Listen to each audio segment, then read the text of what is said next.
Hello there, this is Tracy Massing. Today is Thursday, August 14th, 2025, and I'm here in Charbonneau, Oregon, interviewing my father, Dave Massing, about his wonderful life. Okay, we got you set up. Don't move, stay there. Okay, ready? Yes. Ready. Okay, when were you born? I was born, that's a good question, March 15th, 1934. You were? Yeah, I'm going to just make a small note about that, which created a problem in my life, because March 15th is when my mother said I was born.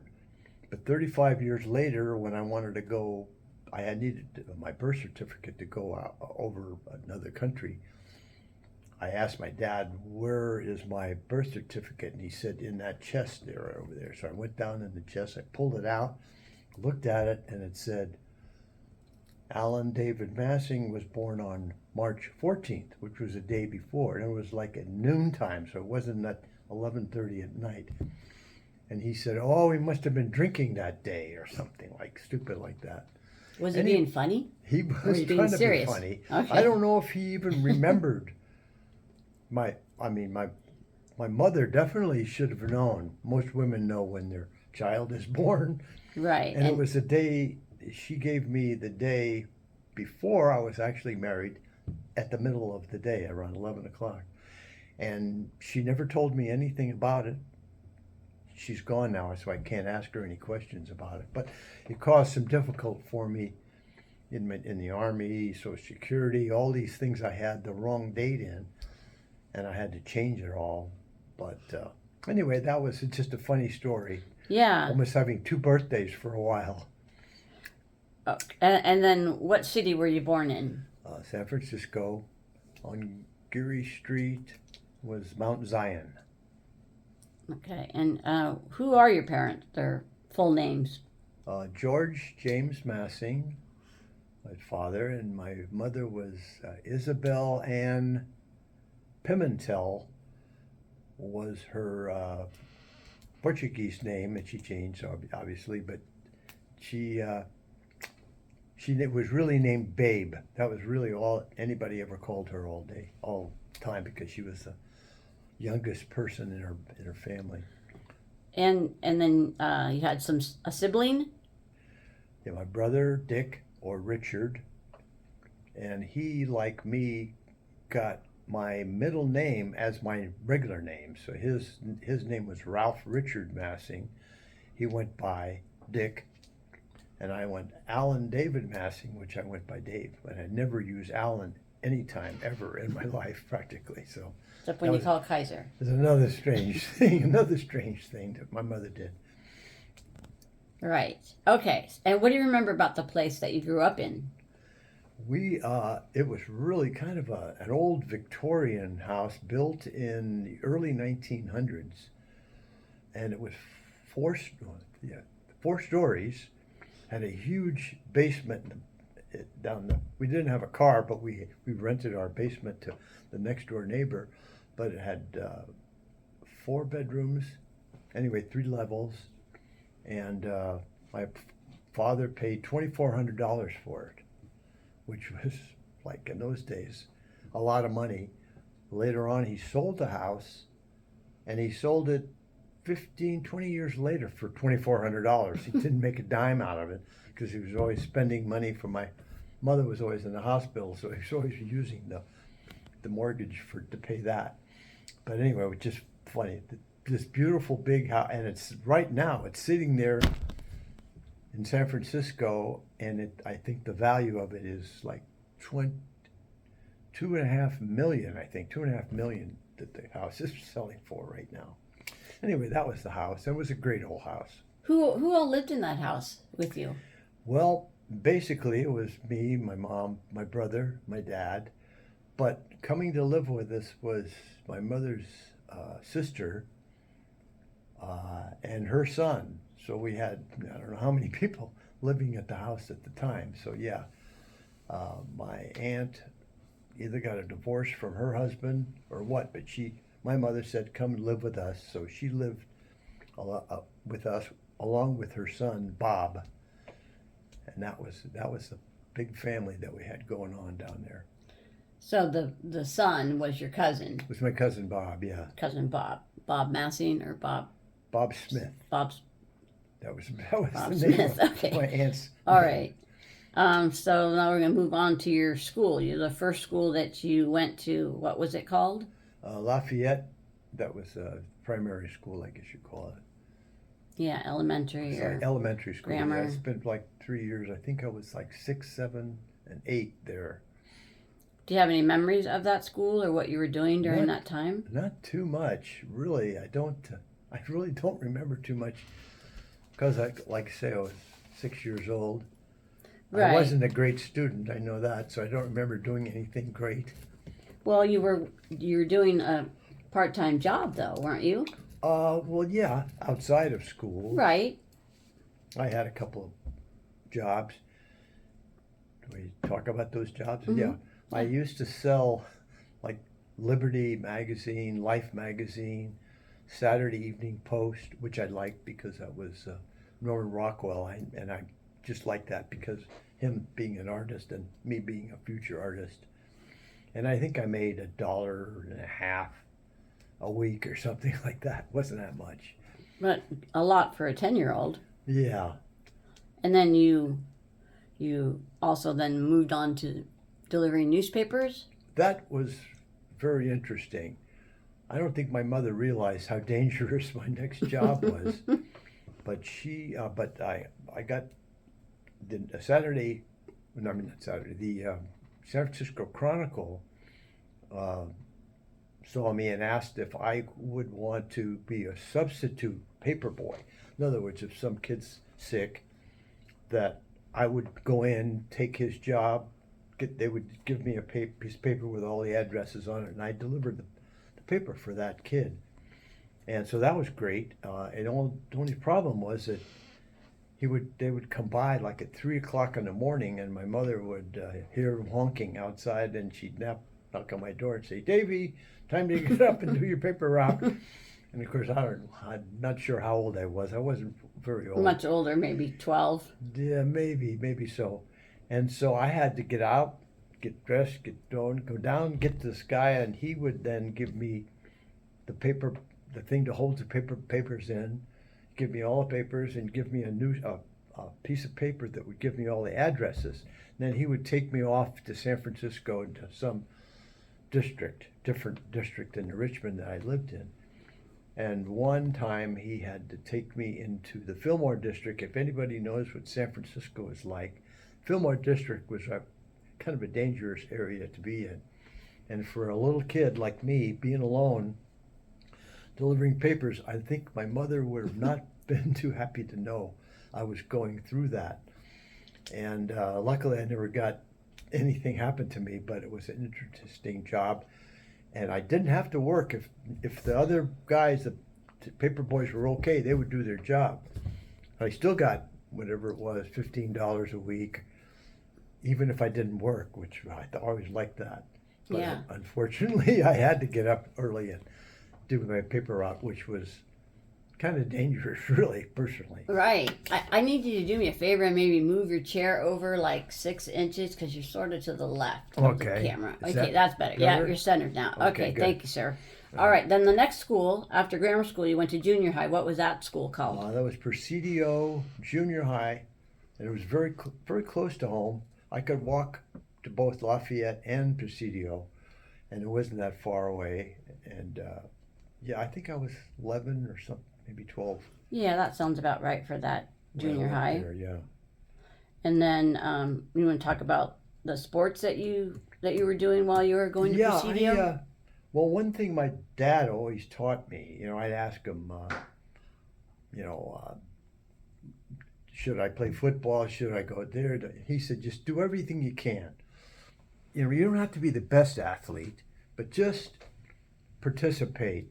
Play baseball, be track, swimming, whatever it may be. Just do the best you can. So what I did in Presidio, I did my 5 different sports. I really wasn't that good in either one. But one thing that happened was when I graduated, they gave me some kind of an award, which still is at Presidio, for being like an all sports person. All around athlete. All around athlete. Yeah, there was one other kid that was really good, but he only had like one sport he was at. He was a great athlete, but I beat him out because I did a whole bunch of things. So anyway, that was a interesting thing my father taught me, to just do the best you can, which paid off later in life because I play golf now all the time. I can play golf until I'm 100. Very good. And so then you met somebody special there? Yes, I met this cute little Betty girl. Her name was Betty. And it was Betty. Betty Boop. She was a doll. And I heard from one of the guys that he was going steady with a girl. I said, really? What is steady? What does it mean? And he was explaining, well, like when you can take her to a movie, just you and her go together, but she can't go with anybody else. She's part of you, So what I did was I got this cigar band off of a cigar, and I slipped it on her finger, and I said, okay, now we're going steady. She said, okay, that sounds good. So we went steady for quite a long time, but then we would fall out of early love, I guess, and go with somebody else, come back to Betty, go out, go with somebody else. I mean, it just went on and on for a long time until finally got to high school, and then we got together, and then we were never separated after that. It was just the two of us. When you guys broke up, did she give you back the cigar band? No, she didn't. She probably threw that cigar band away right away. Okay. And so then the high school then you went to. What was that? I went to George Washington High School. It's a great school. And I played quite a few sports there, too. I was linebacker in the football, on the basketball. Football. The football team. I was track. I was high jumper, and then I got in and I played soccer. I was never really good at anything, but I was, like my father said, just get active in everything. But I started doing tumbling, which was kind of a different sport, and I learned how to move my body in different directions. So I got to high school. I met this one kid who was a diving champion, and I said, I want to learn how to do that. So he sort of taught me how to do all of these dives, and I got better and better at it until finally I got in my junior class, I got in the city finals, and I just missed out on second place. I ended up getting a third place medal for the whole city, which was pretty good. Yeah. But later on, though, when I was close to graduation, I was still doing swimming. But this time I was going against the top athletes in the city, and I ended up winning first place in the diving competition, and I got another little medal for that, which I will talk about later. But you talk about that right now. Well, we can't talk about it because it's when you were in high school. I was in high school, yeah. And I got the first place medal. And so I decided to give it to Betty as a momentum or whatever it was. And she kept the medal. Oh, first place medal in the city. This is terrific. I don't know, maybe it was like a month or so later. I went over her house and she was like really sad. I said, what's the matter? I lost your medal. It fell down in the vent and it's gone. I said, my first place medal, I don't believe this. So it was like, she was really sad, but anyway, I ended up with the third place medal. I didn't give it to her because I figured she'd lose that too. So you still got the third place medal. I still got the third place medal hanging on my refrigerator, but I never did get the first place medal back. Yeah. Anyway, that was... And so you met a famous person while you were in high school, or you knew somebody that was famous? Yeah. Johnny Mathis. One day we went to the auditorium and the announcer came out and says, ladies and gentlemen, or boys and girls, We have a young boy from Roosevelt Junior High that just came on board, and he is a really good singer. He's going to sing a song for you. So Johnny Mathis came out on the stage and sang "How Deep Is the Ocean," which was a really tough song to sing, and he was fantastic. And everybody stood up and applauded and everything. And then he just kept singing all through through high school, and he would sing at all of the YMCA's. We'd have a big party, and he'd come out and sing a song, which was, really great. And he was just terrific. I got to know him a little ways because we were sort of like on teams together. He was a high jumper, and I was a runner or something. I don't know what. So we spent a lot of time together in sports. And later on, when we left and he went his way, I went mine, Betty and I went downtown and saw him at a kind of a jazz nightclub playing In San Francisco? in San Francisco. Okay. And we got a little seat to sit close by and watch him.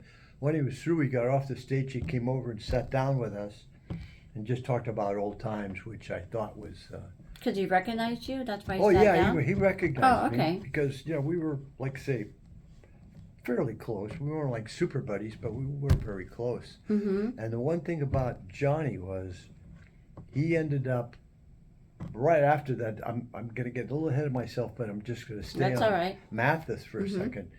He eventually made a song called "Wonderful Wonderful," and it became a nationwide great song. And I believe, I'll get to it later. I was in a service. I was back in the East, and he was going to appear in Boston. So I got in a friend's car, and we drove all the way down to Boston, and I saw him at this little dinky little place where he sang. And I sat there, watched him, and he came down off the stage, and he sat and talked with me for, about an hour, just about life in general. And I said, Johnny, could you give me an autograph or do something? So I think this is a copy of it, but this is a copy of Let's show that to the camera. what Johnny says. I don't know. Let's see, we'll pull, yeah, there you can see it pretty clearly. What does it say? It says, "To Dave, a fellow schoolmate and great friend, your buddy, Johnny Mathis." My buddy, yeah, he turned out to be my buddy, all right. And you signed it on a little On a napkin, and you little still have napkin. the napkin. That's amazing. Still have a napkin there. I kept it. That's Anyway, awesome. that was a good experience going through high school and having him. Sure, becoming famous, and Yeah. that's my friend. Okay, so now we're graduated from high school. We're going to college. Where'd you go to college? I went to City College in San Francisco, which was like a junior college that you would move up to maybe go to Cal or Stanford. And I was very interested in art. And I think one of my teachers in Washington, suggested I go to City College because it had a good teacher there. And so I spent a couple of years at City College learning more about art and art history and everything else. That was your main focus. That was my main focus. Okay. Yeah, I wasn't in any sports or nothing like that. But And how long did you attend City College? I'm upstairs? saying around 2 years, something like that. Okay. So I was getting a little better at it.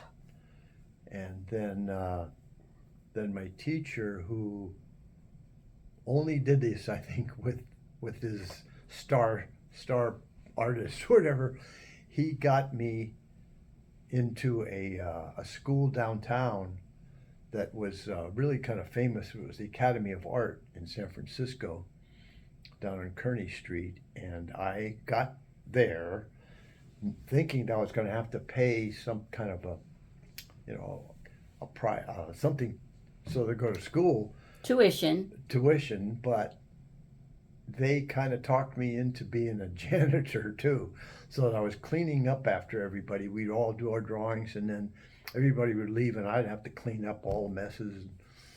So I did that for quite a long time, but I never paid a dime to go to the Academy of Art, and that was a great art school because we brought in all these famous artists from different parts of the U.S. to teach in those classes, and one of them was a portrait artist that got me really into portrait art, and that was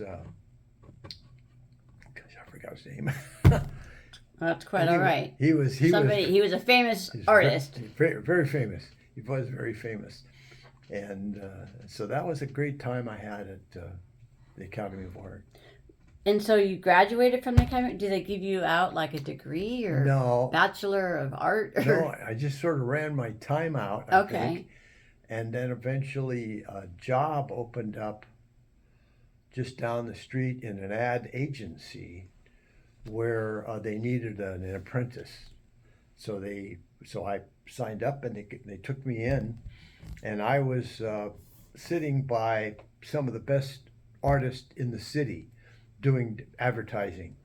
And That must have been exciting for I you. was just learning, I was learning how to do stuff, and they were teaching me this and that. And I think I did do one little shot of art that they actually used as an advertising thing. But it was learning.